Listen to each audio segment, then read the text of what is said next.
Christina is pretending to be a 2-year-old. She wants to have a little tea party. She wants to interact with her mother, and she wants her mother to play with her. Her mother is busy.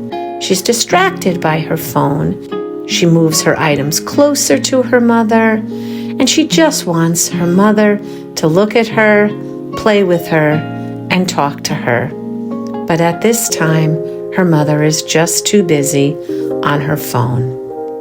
Let's take a look now when Christina's mother is interacting with her, naming items, having her follow directions, teaching her the colors, teaching her the names of new items, such as broccoli, and put it in the bowl. Now she's teaching her to pretend play by stirring it up.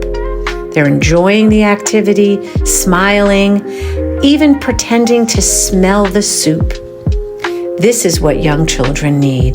They need caregivers to interact, name items, and joyfully play together. Put down your phone and enjoy playtime, because playtime is learning.